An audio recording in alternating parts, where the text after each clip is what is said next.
ಇದ್ದೀರಾ news pulse. ಈ ದಿನದ ನ್ಯೂಸ್ ಬುಲೆಟಿನ್ಗೆ ಸ್ವಾಗತ. ನಾನು ಸಂಗೀತ ರಂಗನಾಥ್. ನಾನು ಶಿವರಾಜ್.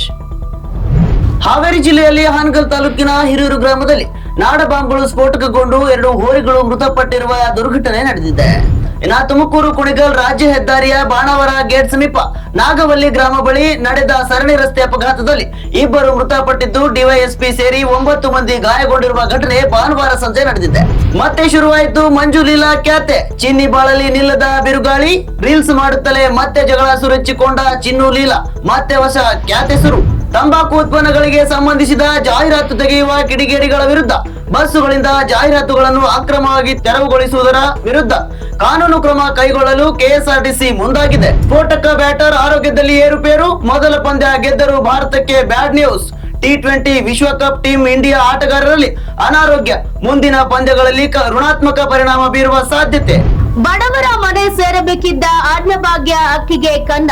106 ಕ್ವಿಂಟಲ್ ಅಕ್ರಮವಾಗಿ ವಶಪಡಿಸಿಕೊಂಡ ಆಹಾರ ಇಲಾಖೆ.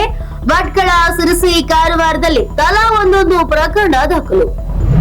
ಅದೇಕು ತಪ್ಪಿದ ಸಿಎಂ ಸಿದ್ದರಾಮಯ್ಯ ಹೆಲಿಕಾಪ್ಟರ್. ಸಿದ್ದರಾಮಯ್ಯ ಪ್ರಯಾಣಿಸುತ್ತಿದ್ದ ಹೆಲಿಕಾಪ್ಟರ್ ದಿಕ್ಕು ತಪ್ಪಿ ನಿಗದಿತ ಹೆಲಿಪ್ಯಾಡ್ ಬಿಟ್ಟು ಬೇರೆ ಹೆಲಿಪ್ಯಾಡ್ ನಲ್ಲಿ ಇಳಿದ ಪರಿಣಾಮ ಅಧಿಕಾರಿಗಳು ತಪ್ಪಿಹಾಕಿದ್ದಾರೆ. ರಾಯಚೂರು ಜಿಲ್ಲೆಯ ಲಿಂಗಸೂರಿನಲ್ಲಿ ಘಟನೆ ನಡೆದಿದೆ. ಸೈಬರ್ ವಂಚಕರಿಗೆ ಬ್ಯಾಂಕ್ ಖಾತೆ ವಿವರ, ಚಾಲಕ ಬಂಧನ.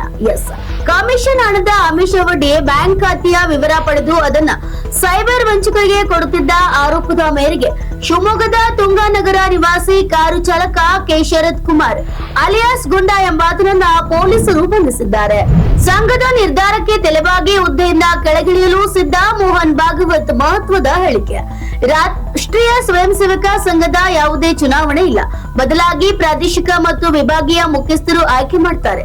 ಸಂಘ ಯಾವಾಗ ನಿರ್ದೇಶಕರು ಆ ಕ್ಷಣವೇ ನಾನು ಹುದ್ದೆಯಿಂದ ಕೆಳಗಿಳಿಯಲು ಸಾಧ್ಯ ಎಂದು ಆರ್ಎಸ್ಎಸ್ ಮುಖ್ಯಸ್ಥ ಹೇಳಿಕೆಯನ್ನ ನೀಡಿದ್ದಾರೆ. ನೀಟ್ ಪರೀಕ್ಷೆ ದಿನಾಂಕ ಘೋಷಣೆ. ಎಂದಿನಿಂದಲೇ ಆನ್ಲೈನ್ ನೋಂದಣಿ ಪ್ರಕ್ರಿಯೆ ಪ್ರಾರಂಭವಾಗಿದೆ. ವೈದ್ಯಕೀಯ ಪ್ರವೇಶ ಪರೀಕ್ಷೆಯಾದ ನೀಟ್ 2026ಕ್ಕೆ ಸಂಬಂಧಿಸಿದಂತೆ ರಾಷ್ಟ್ರೀಯ ಪರೀಕ್ಷಾ ಸಂಸ್ಥೆಯು ಅಧಿಸೂಚನೆಯನ್ನ ಹೊರಡಿಸಿದೆ. ಅಭ್ಯರ್ಥಿಗಳು NEET.NTA.NIC ನಲ್ಲಿ ಆನ್ಲೈನ್ ನಲ್ಲಿ ಅರ್ಜಿಯನ್ನ ಸಲ್ಲಿಸಬಹುದಾಗಿದೆ. ಇದಾಗಿತ್ತು ಈ ದಿನದ ನ್ಯೂಸ್ ಬುಲೆಟಿನ್. ನಿರಂತರ ಅಪ್ಡೇಟ್ಸ್ ಗಳಿಗಾಗಿ ನೀವು ನೋಡ್ತಾ ಇರಿ ನ್ಯೂಸ್ ಪಲ್ಸ್. ಇದು ಅಸಲಿ ಸುದ್ದಿ, ನಿಖರ ವರದಿ.